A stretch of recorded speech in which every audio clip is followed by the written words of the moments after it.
ಗುಂಡಿಗಳಿಂದ ಕೂಡಿರುವ ಟಾಕಾನ್ ಟೋಲ್ ರಸ್ತೆ ಇದೀಗ ಗುಂಡಿಗಳಿಂದ ಕೂಡ್ತಾ ಇದೆ. ಧಾರವಾಡದಿಂದ ಕಲಘಟಗಿ ಮಾರ್ಗದ ದುಸ್ಥಿತಿ ಎದುರಾಗಿದೆ.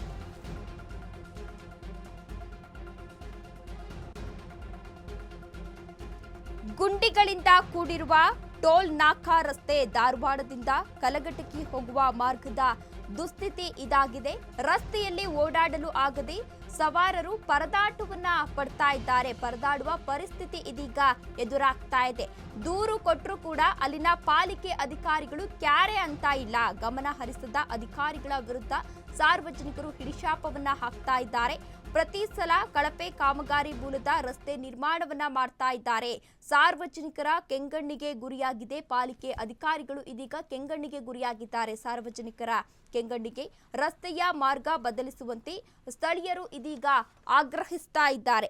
ಗುಂಡಿಗಳಿಂದ ಕೂಡಿದೆ ಟೋಲ್ ನಾಕಾ ರಸ್ತೆ. ಧಾರವಾಡದಿಂದ ಕಲಘಟಗಿ ಹೋಗುವ ಮಾರ್ಗದ ದುಸ್ಥಿತಿ ಇದಾಗಿದೆ. ದೃಶ್ಯಾವಳಿಗಳಲ್ಲಿ ನೀವು ಕೂಡ ಇದೀಗ ಗಮನಿಸ್ತಾ ಇರ್ಬೋದು ರೋಡ್ ಯಾವ ರೀತಿ ಇದೆ ಅಂತ. ಎಷ್ಟೋ ವರ್ಷಗಳಿಂದ ರೋಡ್ ಹಾಳಾಗಿರೋ ರೀತಿ ಕಾಣ್ತಾ ಇದೆ. ಈಗಾಗಲೇ ಸರ್ಕಾರ ಹಲವು ಹಣಗಳನ್ನ ಕೂಡ ಬಿಡುಗಡೆ ಮಾಡಿದೆ ಈ ವಿಚಾರಕ್ಕೆ ಸಂಬಂಧಪಟ್ಟಂತೆ. ರಸ್ತೆ ಗುಂಡಿಗಳನ್ನ ಮುಚ್ಚಬೇಕು ಅಂತ. ಆದ್ರೂ ಕೂಡ ಯಾಕೆ ಅಧಿಕಾರಿಗಳು ಇತ್ತ ಕಡೆ ಗಮನ ಹರಿಸ್ತಾ ಇಲ್ಲ ಎನ್ನುವ ಪ್ರಶ್ನೆ ಕೂಡ ಎದುರಾಗ್ತಾ ಇದೆ. ಅಲ್ಲಿನ ಅಧಿಕಾರಿಗಳಿಗೆ ಅಲ್ಲಿನ ಸಾರ್ವಜನಿಕರು ಹಿಡಿಶಾಪವನ್ನ ಹಾಕ್ತಾ ಇದ್ದಾರೆ.